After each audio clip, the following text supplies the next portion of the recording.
Check it out, the new livestock shed. So we got a 8x16 of enclosed. I gotta close the front end yet, and eventually we'll do a door over here so we can at least close half of it, just to block a little bit more wind. But we got an 8x16 enclosed area, and then that is 8x10 over there that's going to be open, and then we're going to do like a split rail fence with probably like 3 boards, or a 3-board fence. I don't know what it's called, on that side, and then maybe we'll do a gate over there so that we can like lock something in there, some livestock if we need to. But on the back side of this thing, we're going to do some gutters. We'll feed it this way. We're probably going to do an IBC tote over here, which feeds a trough, which is what we currently have set up, except that IBC tote is feeding the trough, and then I have to bring water to that IBC tote and gravity feed it in about once every about 2 to 3 months. But the plan with this is we'll put gutters on the back of it, because that is what, about 26 foot of roof by 8. So you do the math. It's quite a bit of rain, and then that'll feed the IBC tote and keep the trough full. And then if we find that it produces more water than we can use, we'll make another plan for it as well.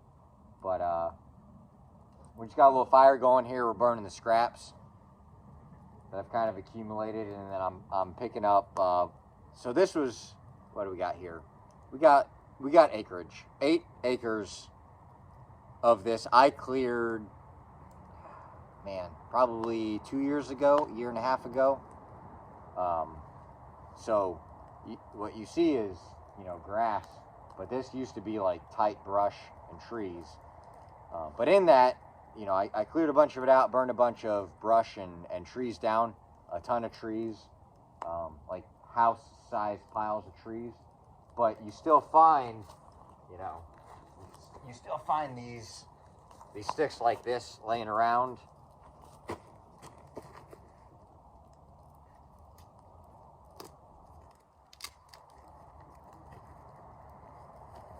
Pieces of stuff that didn't quite burn up. When I was burning stuff and I spread it out, or, it seems like this stuff, when you put it in the soil, you work it in, and it eventually works to the top.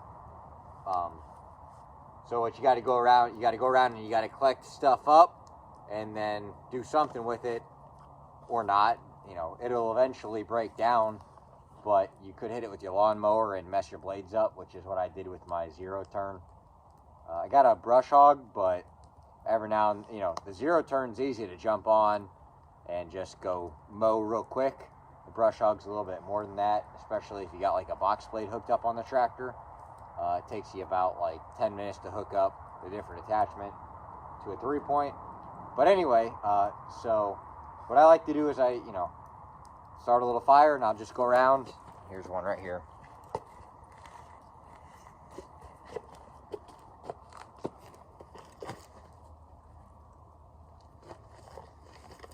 Really wet, but just pick some sticks up. Got the fire going already.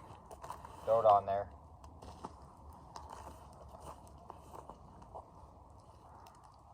Last year was a cold winter. I think around Christmas time down to 10 degrees or less, which is very unusual for Virginia. And the talk of the town is that it's supposed to be colder this year. So I've got 10 sheep, 7 ewes, and I think all 7 ewes have lamb, or they're with lamb. And I think they're probably going to drop between now and the new year. And it's supposed to be 20 degrees for the next week. So I want to provide something. I know, like, you can let them just go be sheep, and Mother Nature will take its course, and if something doesn't make it, it doesn't make it. But I want to be able to provide a wind blockade for my animals. with their little lambs. Lambs are fragile. I've got a lamb out here, Nick, wherever Nick is at. Nick's a little ram, and he tried to die on us the day after he was born, and I was conflicted because I was trying to follow the whole principle of, you know, Mother Nature's going to run her course. And then it came time to put my money where my mouth is, if you will. And turns out Nick ended up in my garage. I kept him in my garage for, I think, 2 nights, and I bottle fed him. But my concern was that if I kept him too long, his mother would reject him.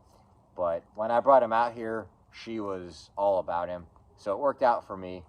But part of that problem was it was 20 degrees when Nick was, or it was around 20 degrees when Nick was born. I don't remember exactly, but it was also sleeting. So I found Nick out here. There's, you know, this, like I said, I cleared all the trees out of this, and I did not do a good finish grade because it's pasture, and because. But I found Nick out here in a little depression, and he was a failure to thrive situation. So, long story short, I took Nick home, and I fed him, kind of boosted his health up a little bit, gave him a vitamin B complex, a couple vitamin B complex shots, got him the bottle feed for, I think it was 2 nights. I brought him back out to his mom, and then he was just hitting that udder super hard, so he was good to go. But to avoid situations like that, if I have 7 ewes, let's see, 4 of which are second lambing season ewes. So they could have twins, they could have triplets, they could have quadruplets. So I just want to make sure that the sheep, the moms and the lambs have some place dry and warm to go.